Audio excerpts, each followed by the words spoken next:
Have you ever had a feeling that was just too big for words? That the more you tried to explain it, the more it seemed to slip away?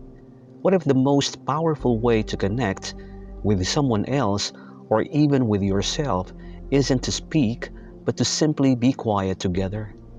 Let's talk about the incredible strength that can be found in silence.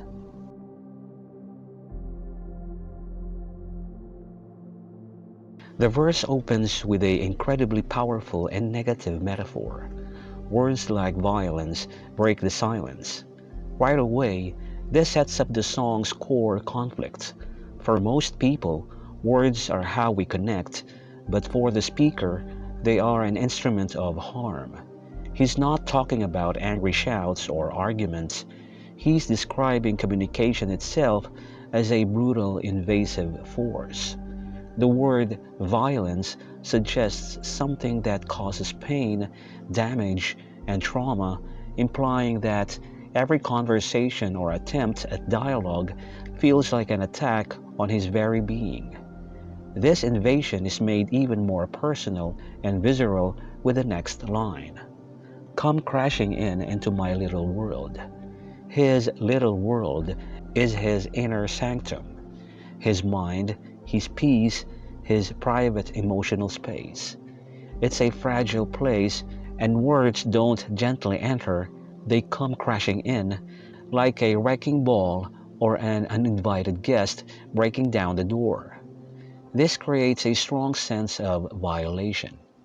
He isn't engaging in a two-way dialogue.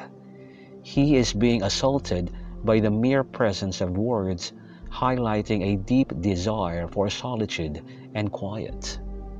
The third line, painful to me, pierces right through me, intensifies this physical feeling. Words aren't just heard, they are felt. The verb pierce is sharp and precise, like a needle or a knife. It suggests that language doesn't just bounce off him, it penetrates deeply, causing immediate and acute hurt. This transforms a typically emotional or intellectual experience, talking, into a raw, almost bodily one. He's not just mentally annoyed, he is physically and emotionally wounded by the act of communication. He then turns outward with a plea. Can't you understand, oh my little girl? This is the most intimate line of the verse. My little girl is a term of deep affection, likely for a romantic partner. It shows this isn't about misanthropy or hating people.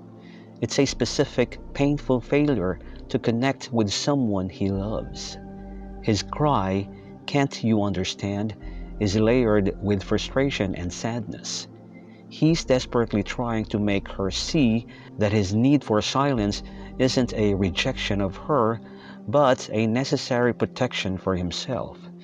He's pleading for her to comprehend that his retreat into quiet is the only way he can experience peace and, ironically, the depth of feeling that words fail to convey. This one line frames the entire song not as a cold manifesto, but as a heartfelt, painful explanation to a loved one.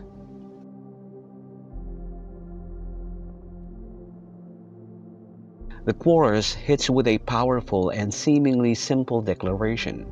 All I ever wanted, all I ever needed is here in my arms. This is the absolute core of the song's message. In the midst of all the pain and noise described in the verses, the speaker has found a state of perfect fulfillment. What's important is what this fulfillment is not. It's not a solved problem, a purchased item, or a complex philosophical idea. It's a feeling, a profound emotional and physical state of contentment that is symbolized by holding someone close in my arms. This suggests that the ultimate human desires, love, connection, safety, are not intellectual concepts to be discussed, but experiences to be felt. He has everything he could possibly need in this moment of quiet embrace, making everything else feel like meaningless clutter. This realization leads directly to the song's most famous thesis. Words are very unnecessary. They can only do harm. This isn't just a preference for quiet. It's a radical statement about the inadequacy and danger of language in the face of true emotion. From the speaker's perspective, words are useless because the feeling has transcends explanation. How could you possibly describe the depth of all I ever wanted with something as clumsy and imperfect as words? Any attempt would only diminish the experience. More than just unnecessary, words are actively harmful. This echoes the violence from the verse. Once a pure feeling is put into words, it can be misunderstood, analyzed, debated, or broken. Language introduces the potential for doubt, ego, and pain into something that is otherwise perfect and whole. In the sanctuary of this silent embrace, words are not just noise. They are a threat to the very connection he values most. The chorus argues that the highest form of understanding and love exists in a space beyond language, in a quiet where only the truth of the feeling remains.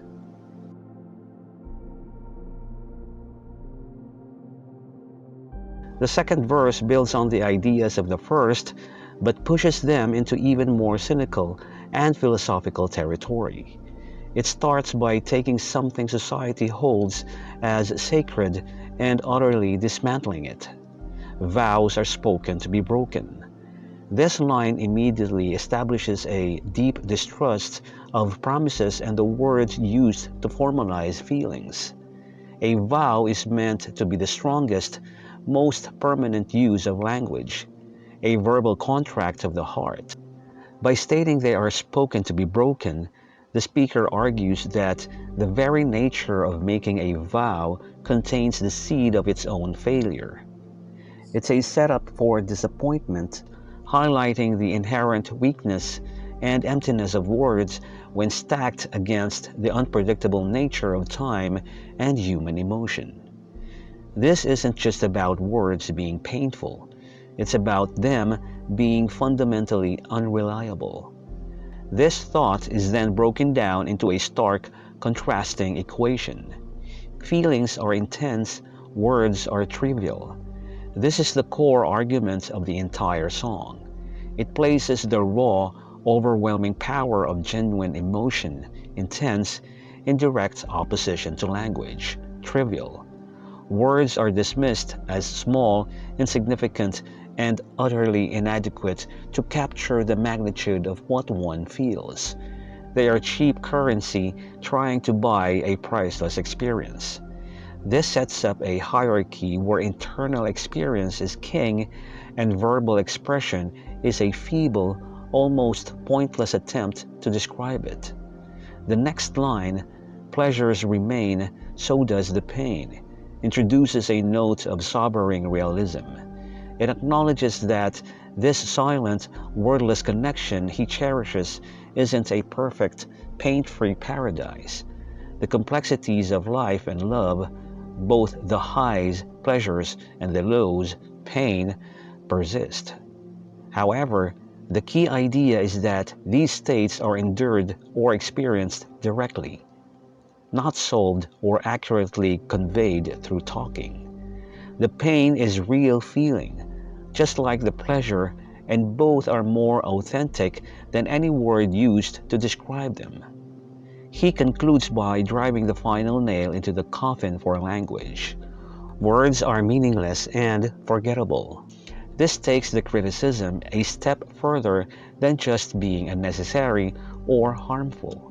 Now, words are stripped of all value and power. If something is meaningless, it has no substance or truth behind it. If it's forgettable, it leaves no lasting impact. This is the ultimate rejection.